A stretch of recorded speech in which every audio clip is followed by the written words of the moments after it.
Hi, I'm Olivia Mitchell. My brother once told our family I failed, just loud enough for them to believe it, but quiet enough that I couldn't defend myself. At his engagement party, they sat me near the bathroom, called me between jobs, and smiled like they were doing me a favor. But then, his fiancée looked at me and asked one sentence that stopped the whole room. Wait, you're the CEO they just ranked in the top 100?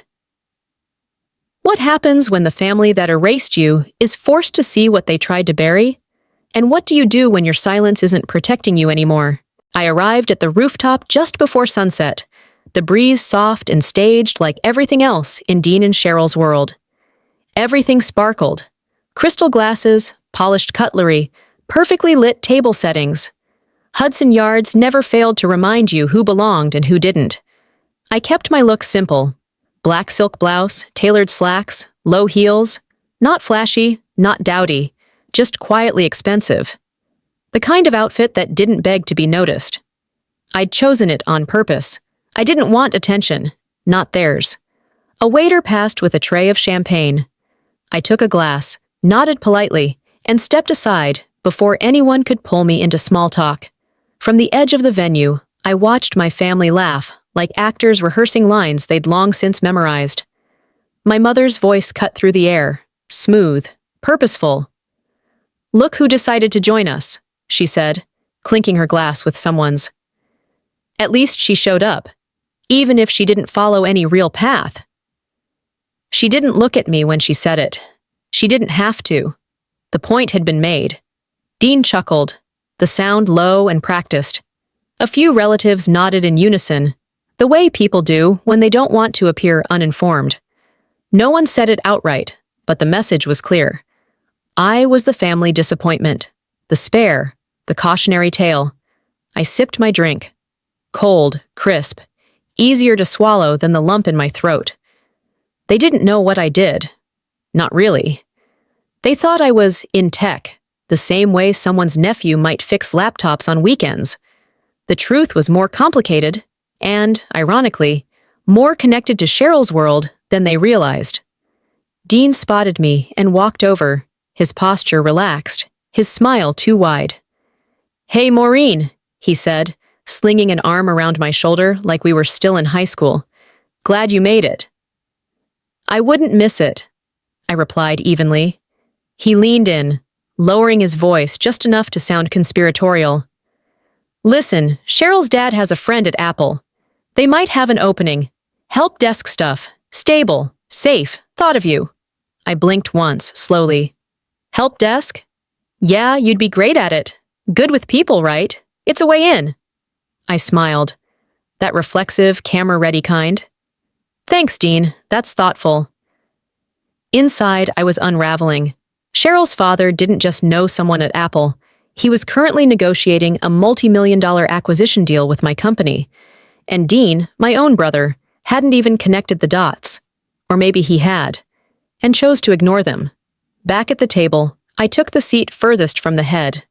Out of frame, as usual. I watched the way Cheryl floated through the room, effortless, admired. She knew how to play the part. The charming executive in waiting, future doctor's wife, the woman who had it all. And me? I'd built something real, quietly, from the ground up. But I had never demanded recognition for it. I hadn't needed to, until now. I thought of the nights in that drafty loft in Cambridge when Emma and I coded until sunrise. I remembered the late payments, the near-missed rent, the pitch decks we rewrote over ramen noodles. And now, we were days away from closing one of the biggest deals in our industry. But here, I was still the girl who never followed through. The girl they tolerated with forced smiles and pity invitations. It wasn't the right moment to say anything. Not yet. Not in the middle of Dean's carefully crafted celebration. But something shifted in me that night. A fracture in the shell I'd built around myself. Not anger, not pride, just clarity. I stood near the railing, watching the skyline dissolve into dusk. The city looked different from here. Less threatening, more finite. I set my empty glass on the bar, adjusted the sleeve of my blouse, and whispered to myself, "Not tonight." But one day, I didn't know it then, but that night would set off the unraveling of everything they believed about me. The sun had dipped behind the skyline by the time I stepped back inside. The soft jazz had faded into ambient chatter, and the scent of expensive cologne lingered in the lounge like a silent reminder of everyone's effort to be impressive. I moved quietly, weaving through clusters of people clutching wine glasses, their voices low but sharp. I hadn't even made it to the bar before I caught a sentence that made me stop. "She got let go, I think," my cousin whispered to someone beside her, eyes glancing over at me with that kind of polished pity only wealthy families perfect. "Dean said she's been between jobs for a while." There it was. I didn't flinch. I didn't confront her. I didn't do anything at all, because that wasn't new. Dean had planted the seed months ago. "She's figuring things out right now," he'd said to my mother, in a voice just loud enough to carry. "Still exploring her path." He always made it sound generous, supportive, except it never was. It had taken me years to understand how silence could be weaponized, not by yelling, but by omission. You don't have to lie if you let the absence of truth grow into something worse. I made my way to a corner where no one was paying much attention. From there, I watched. I watched my brother shine in every spotlight they handed him. I watched Cheryl laugh on cue and say just the right amount about her job. Never too much, always just enough to seem competent, but not threatening. I watched my mother adjust someone's collar, still playing host like it was a courtroom, and she was arguing her legacy. And I watched myself, reflected faintly in the glass of the lounge window. When did I start dressing down for these things? When did I decide that neutral tones and soft shoes would help me slip in and out unnoticed? I used to wear color. I used to like being seen. But that's what happens when you stop getting asked real questions. When people don't actually want to know how you're doing, you start offering smaller answers, safer ones. Until eventually, you just stop offering anything at all. "Maureen!" someone called behind me. I turned to see one of Dean's colleagues. At least, I thought she was. "I love your vibe. So free. Very artsy." I smiled politely. "Thank you." She didn't mean anything cruel by it, but that's the thing with comments like hers. They wrap around your ribs like velvet and then squeeze. A compliment that's really just a pat on the head. A few minutes later, a man in a navy blazer approached with a glass in hand and scanned the room before asking, "Excuse me? Do you work here?" I blinked. Cheryl was standing just 5 feet away, watching the whole thing. She didn't say a word, didn't laugh, didn't correct him, just raised her eyebrows as if to say, "What a mistake to make," and turned back to her conversation. That was when I realized something strange. I wasn't angry, I wasn't embarrassed, I was hollow. I walked to the far edge of the lounge, away from the piano and the clinking glasses, and leaned against the cool marble pillar that overlooked the city. My phone buzzed. "Shannon, everything okay?" I stared at the screen, thumb hovering over the keyboard. She always knew when to check in, like she had some internal radar for my temperature. "I'm still here," I typed. Still quiet. I didn't hit send. Instead, I tucked my phone back into my clutch and took a deep breath. Behind me, I heard footsteps. Slow, deliberate. "Thought I'd find you hiding over here." Dean's voice landed like a hammer wrapped in silk. He had a drink in one hand, his tie loosened just enough to signal ease, but not so much it looked sloppy. "This party's got your name written all over it." I turned to face him, the glass still cool at my back. He smiled like we were co-conspirators, like he hadn't just gifted me the role of family footnote. In that moment, I understood something I hadn't allowed myself to before. Sometimes a smile isn't warmth, it's a warning. Dean's voice faded behind me as I found a quiet spot near the window, just out of view, but close enough to hear the clink of forks against porcelain. The toast was beginning. I knew the rhythm of his public speeches all too well. Charming, just rehearsed enough to sound spontaneous, always centered on himself. "Tonight's about gratitude," he said warmly, raising his glass as everyone fell silent. To the mentors who guided me, the colleagues who pushed me, and to Cheryl, who's made me believe that life's most important partnerships don't happen in hospitals or offices, but right here. Applause, smiles. Another glass lifted in his direction. He thanked our parents. He thanked Cheryl's family. He even acknowledged a childhood neighbor who once brought him lunch during finals. But not me. I wasn't surprised. I'd stopped expecting a mention years ago. Still, hearing it again, being scrubbed clean from the record in front of a room full of people who assumed I mattered less, left a familiar ache. Not quite pain, not yet rage. Just that low, dull throb of confirmation. I took a sip of champagne, the bubbles sharp on my tongue, and let the applause wash over me. Maybe some part of me hoped I'd hear my name, a sentence, even a nod, but all I got was the echo of being left out, again. And suddenly, I was back in a different room, years ago, same setup, different suit. It was Dean's medical school graduation. Our father stood tall with a scotch in hand, beaming. He made a toast almost identical to the one tonight. To everyone who shaped Dean's path, he'd said, scanning the room with pride. To the educators, the mentors, the family that stood behind him. He paused just long enough for me to believe he might glance my way. But no. My mother smiled and placed a hand over his. My name didn't come up. Not in jest, not in gratitude, not even as a punchline. That night, I went home and opened my laptop. I stayed up until dawn, sketching a rough framework for a new kind of patient data platform, something I'd been mulling for months. That was the night I realized no one was ever going to hand me a story to belong in. I'd have to write my own. They erased me from theirs. So I created mine. Later, I sat cross-legged on the floor of my studio apartment and reread the email I'd received that afternoon from a venture firm I'd pitched. Thank you for your interest. Unfortunately, we don't see the long-term viability of a female-led health tech platform at this time. I remember staring at the line for so long it blurred. I printed it. Not out of spite, but out of clarity. I framed it and hung it above my desk.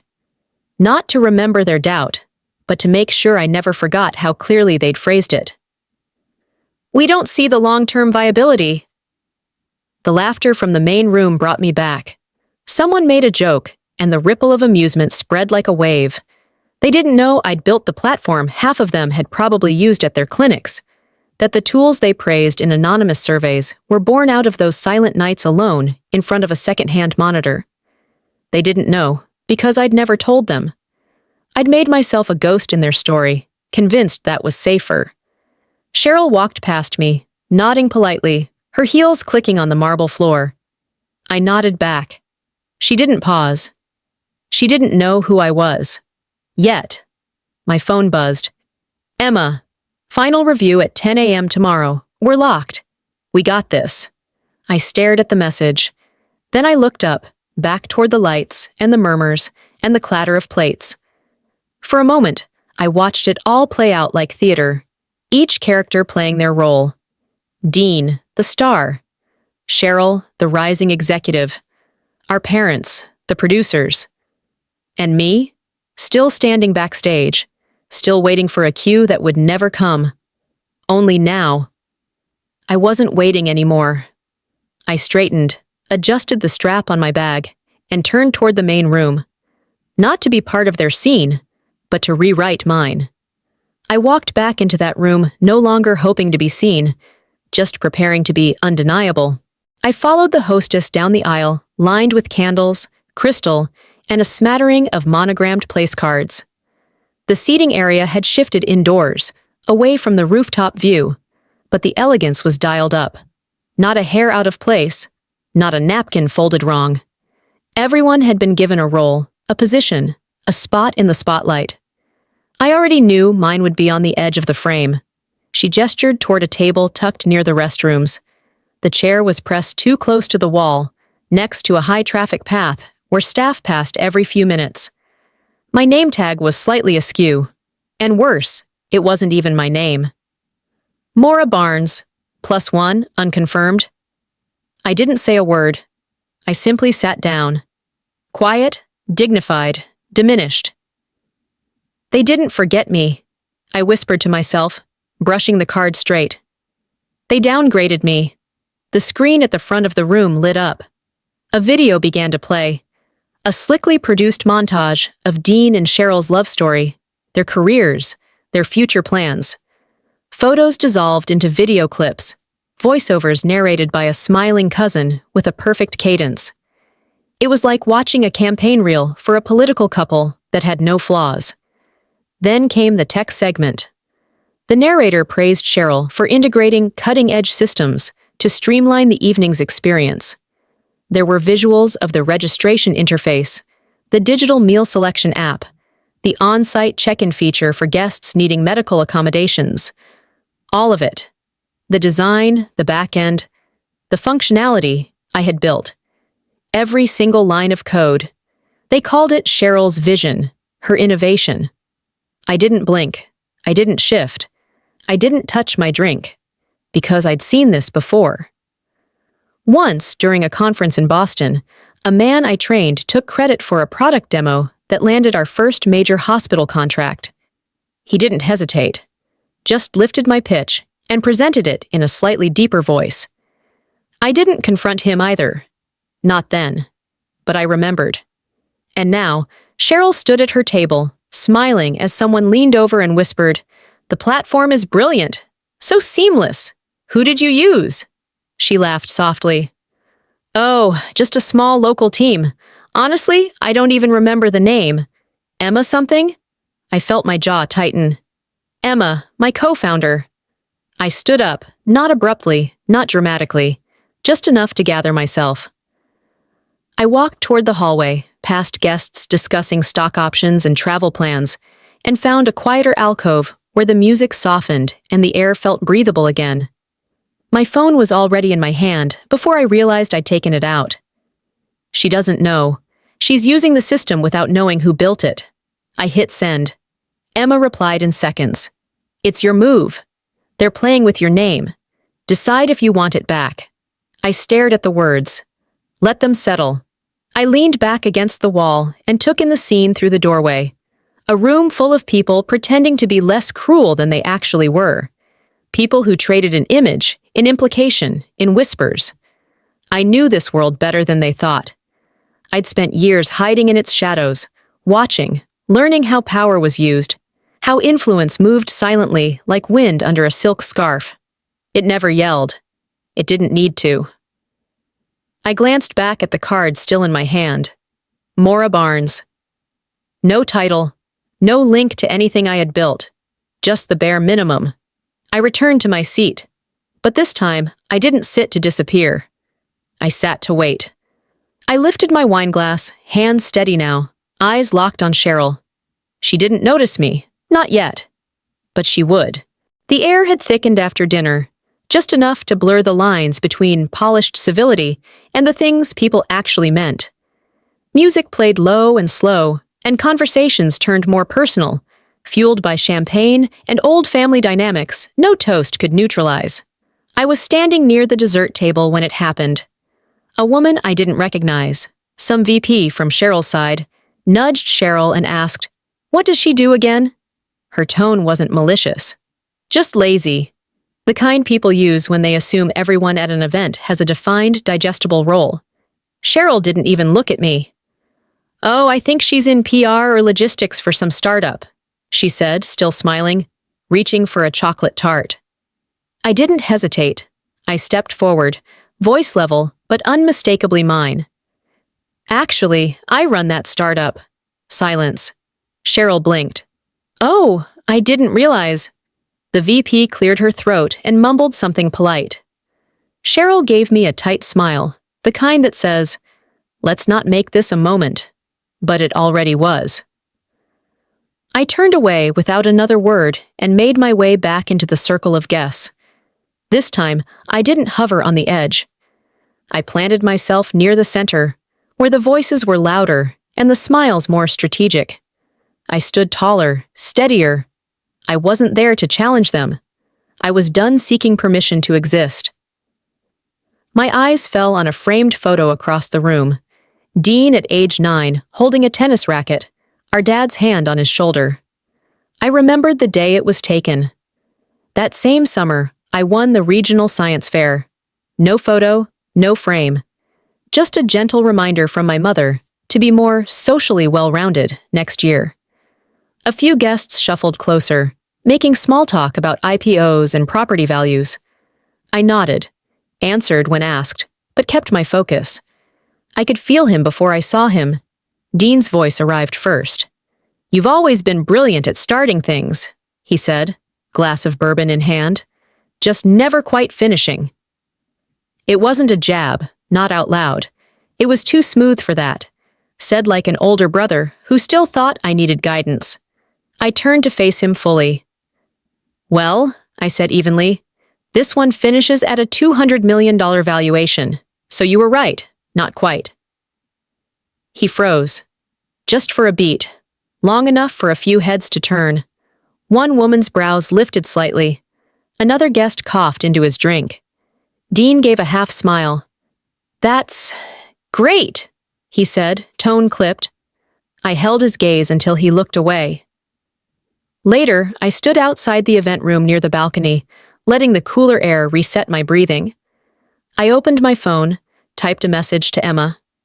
"Tomorrow, we go public." She replied with one emoji, a green checkmark. Nothing else needed saying. I scrolled up through our old thread, past screenshots of early wireframes, photos of us half asleep in front of whiteboards, the first email from Horizon expressing interest. Every step here had been real, earned. I owed them nothing but truth, and I owed myself more than silence. As I turned to rejoin the group, I passed Dean. This time, I paused. "Careful how you talk about people," I said, my voice low, deliberate. "You never know who's listening." I walked past him before he could respond. Across the room, a young woman I hadn't noticed before, one of the Horizon interns probably, stood by the wall, eyes wide. She looked at me like she'd just realized something important. That look on Dean's face? It wasn't confusion. It was fear that I might finally say more. The skyline looked different in the morning. Still familiar, still mine. But colder, sharper, as if it too had overheard everything from the night before. I sat at the edge of my sofa, bare feet curled under me, the faint hum of traffic below fading as I opened my inbox. There it was. An email from the venue's media liaison, recapping last night's sponsored moments. Photos from the dinner, names of key donors, a bulleted list of recognitions. I scrolled until I found it. Special thanks to the Mitchell family for their generous donation of Nexa Health's digital interface suite. I stared at the screen. I hadn't made that donation for them. That medical toolkit had come directly from my team, from my budget, from years of iteration, stress testing, and sleepless nights. And now it was labeled like a wedding gift from people who still thought I worked in PR. No, not anymore. I drafted an official statement of correction and attached the original donation receipt with my name and company listed as the origin. I sent it to the event organizers, CCing Cheryl and Horizon's head of partnerships. I didn't explain. I didn't apologize. Then I opened Slack and messaged my team. No more anonymity. Starting today, our name stands behind what we've built. Emma responded instantly. Finally. I moved to the kitchen, made coffee without tasting it, and sat with my thoughts as the scent filled the room. I had tolerated too much, too quietly. But this was the line. This was the pivot. My eyes drifted to the framed quote near my desk. A reminder from our earliest investor pitch. A rejection that once read, "Not suitable for long-term scaling, especially under female-led leadership." I'd kept it, not as bitterness, but as blueprint. Later that morning, I opened a presentation deck Emma and I had prepped for Horizon's investors. I scrolled through the slides, pausing on one I hadn't looked at closely before. The founder page. There was Emma, full color, title clear, co-founder and CTO.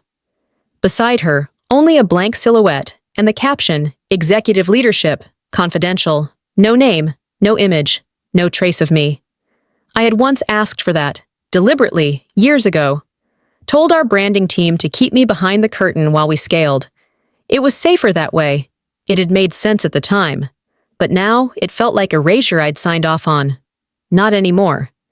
I opened a new document, wrote a proper executive bio, honest, unembellished. I included my full name, the trajectory of Nexa Health, and attached a headshot I'd avoided using for years. I sent it directly to Cheryl's assistant with a short note.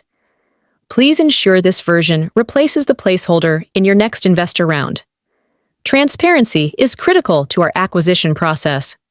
I hit send. Seconds later, a new message appeared on my screen. From Mary Ann Mitchell. Subject, Sunday brunch. Winter's home time, 12 p.m. Dress elegant. Of course. I closed the laptop and stood. I wouldn't wear something neutral this time. Not today. If they wanted to keep pretending, I was about to make that very, very difficult. The Winters' home sat on a quiet, manicured street, the kind of place where even the air felt curated.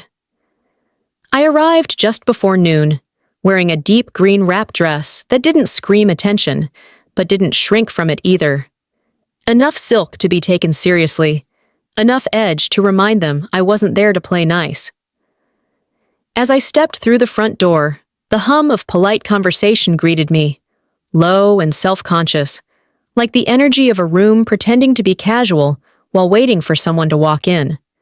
That someone, apparently, was me. I could feel the shift in temperature before I reached the dining room. Not cold, not hostile, just watchful. Like people were waiting for me to prove or deny a rumor they weren't sure they were supposed to know. Place cards were set at each seat, alongside white linen napkins and printed press packets. Horizon's branding was embossed in gold on the covers. I didn't pick mine up right away. I already knew what it said. Cheryl's uncle, a man with too many cufflinks and not enough patience, reached for his own folder, flipped it open, and let out a small noise. Half surprise, half interest. Olivia Mitchell, he read aloud, pausing. CEO, Nexa Health. The room stilled. Just slightly. Enough for cutlery to hang midair. Enough for heads to subtly tilt in my direction. I reached for my coffee without hurrying. Sipped once. Set the cup down. Didn't smile. A woman at the far end of the table asked, "Is that you?" I nodded. "Yes." Cheryl looked over from the mimosa station, eyes wide, lips parting as if she had just realized the chair beside her was wired. "Why didn't you say anything last night?" her mother asked, still holding a pastry fork like it might fall if I confirmed what she already knew. I offered nothing. Just then, a man from the opposite side of the room stood. I didn't recognize him. Gray blazer, hospital badge partially tucked into his coat pocket. Midwest accent, maybe? He took a step closer. "You're the one behind Nexa Health?" he asked. "We implemented your system 6 months ago at Ridgeview, cut our admin time by 30%. I didn't connect the name at first." I nodded again. "That's us." He extended a hand. I shook it. "You're Dean's sister?" he added, blinking. "I get that a lot," I said. And for once, I didn't soften the edge. Something shifted then, not visibly, not yet. But I felt it. The guests who had spoken to me in passing now turned their chairs slightly toward mine. The tone changed. Eyes that once glazed over when I entered the room now held curiosity, hesitation, respect. Dean entered from the hallway, caught the tail end of the exchange, and plastered on a smile I had seen at countless networking events. "Folks," he said, voice smooth, "you know my sister, always full of surprises." He laughed lightly, hoping to steer the moment back under his control. But the room didn't laugh with him this time. Even Cheryl, standing now beside me, looked between us with a new kind of calculation. Her gaze wasn't defensive. It was contemplative. Protective, almost. For the first time, she saw what I had chosen not to show. And she didn't look away. We moved into the backyard for photos. I stood near the edge, arms loose at my sides, when Cheryl approached me, her voice low. "Why didn't you tell us?" she asked, not accusing, just stunned. I looked at her, steady. "Would you have believed me?" She didn't answer. She didn't have to. From that moment on, the tone changed, and I was no longer the girl they overlooked. By the time dessert plates were cleared, the mood had shifted again. We'd moved into the garden patio, where brunch slowly morphed into post-meal mingling. White cushions, citrus water, murmurs about private equity and tennis lessons. I kept close to the edge of the circle, sipping sparkling water that had long since gone flat. My presence wasn't being ignored anymore, but it wasn't being acknowledged either. Someone near me mentioned the latest buzz around Horizon's next acquisition. I knew the name that would come next, and I braced quietly for it. Nexa Health, a woman in a tan-wrapped dress said. "They're supposedly revolutionizing hospital systems. Cheryl, do you know who they're buying from?" Cheryl didn't respond right away. She had just checked her phone, screen glowing with a push alert. Something in her face flickered. Not panic, more like realization hitting at an angle she hadn't seen coming. She looked up at me, then back at her screen, then again at me. "Wait," she said, not loudly, but it sliced clean through the ambient buzz. "You're Olivia Mitchell, the CEO they just ranked in the top 100? Every conversation died. Forks paused mid-air, glasses hung in motion. Heads turned toward me, some sharply, others slowly, as if trying to catch up with a new reality. Dean opened his mouth to intercept. "I think there's a misunderstanding." "No," I said, finally placing my glass down. "There isn't." The weight of silence pressed against my ribs. I didn't blink. Several guests were still staring, waiting for the moment to pivot, waiting to see what story I'd tell. I reached into my clutch, pulled out my phone, and slid it across the table toward Cheryl. She tilted the screen toward herself and read it silently. Forbes notification. Olivia Mitchell, named one of top 100 young CEOs in America. A man near Cheryl gave a low whistle. Another cleared his throat. Then someone clapped. Just once. Then again.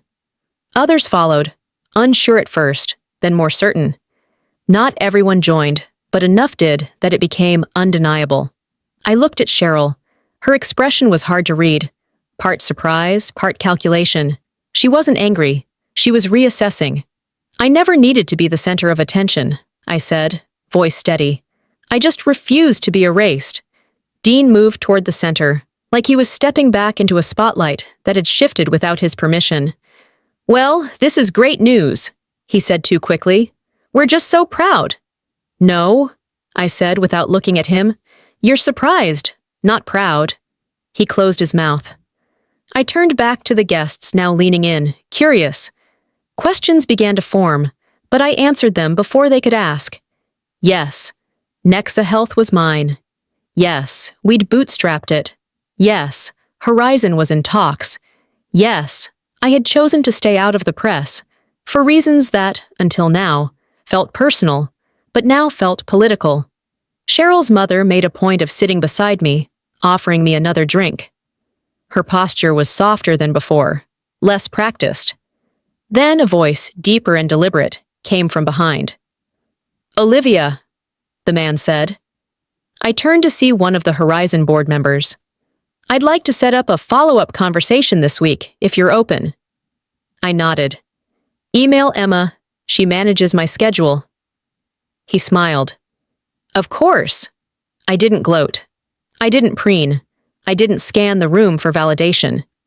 Instead, I stood and excused myself before the questions could circle too tightly. As I reached the edge of the garden path, I heard Dean's voice, sharp, hot with accusation. "You did this on purpose." I turned slightly, not enough to face him, just enough for him to know I wasn't hiding. "No," I said. "You did." By the time I walked through their garden gate, I wasn't just leaving brunch. I was leaving behind their version of me. A week had passed since the brunch. The mornings felt different now. Not louder, not busier, just cleaner. like something had been scraped from the windows of my life, leaving the view clearer even when the air outside turned foggy. I sat at my desk, overlooking the Chicago River. Same view I'd had for 3 years. But today, the documents on my screen confirmed what it had all led to. Nexa Health was now officially a Horizon company. Emma had sent me a string of confetti emojis the second the paperwork went through. She was already drafting the team-wide announcement and planning a modest internal celebration. She asked if I wanted to say something to the group. I told her to tell them, what we built mattered, and still does. That was enough. I closed my laptop and leaned back, fingers lightly tracing the edge of the desk, where I used to lay my head when nights stretched too long. So much of me was built in this room, and yet I wasn't sure if I'd stay here much longer. Later that evening, I met Cheryl for dinner. No camera crews, no event planner. Just the two of us at a quiet bistro tucked near the lake, where the silverware didn't match, and no one asked what you did for a living. She'd invited me, and I said yes, not out of obligation, but out of curiosity. I owe you an apology, she said, once the server stepped away. Not for the brunch, for everything before that. I didn't rush to make her feel better. I waited. We were raised to look up, she continued, her eyes softer than I'd ever seen them, but never around. We only recognized power when it came with applause. You didn't play by those rules. That doesn't mean you didn't win. I raised my glass. To new rules. She clinked hers against mine. To boundaries. We didn't talk about Dean. That night, back at my apartment, the city outside was dotted with soft light and the low rhythm of weekend life. My phone buzzed. I glanced at the screen. Mom.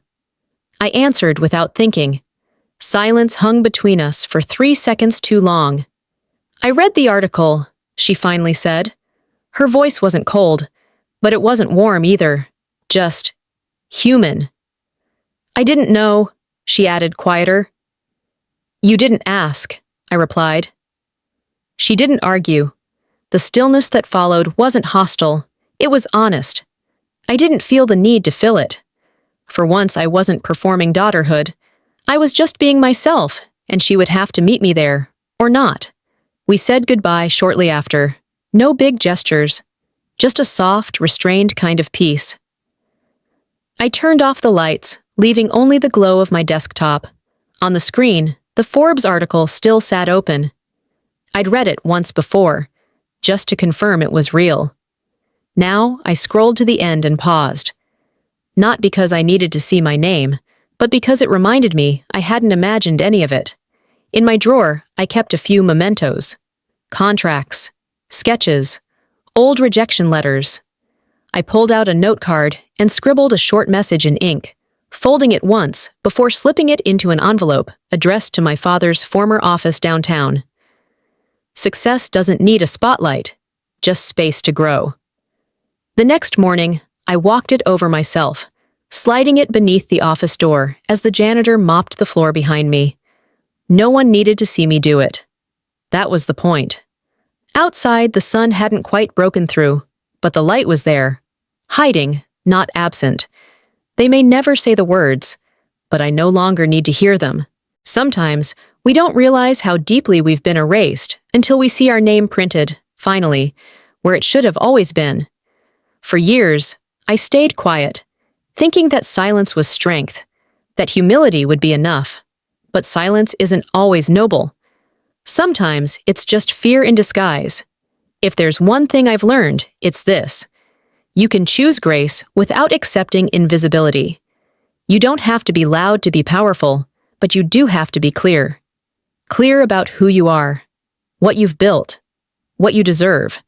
To anyone watching this who's ever been talked over, passed by, or underestimated, you are not alone. Your story matters, and it's never too late to reclaim the pen. Now, I'd love to hear from you. Have you ever been in a room full of people who didn't see you until they had to? What did that moment look like for you?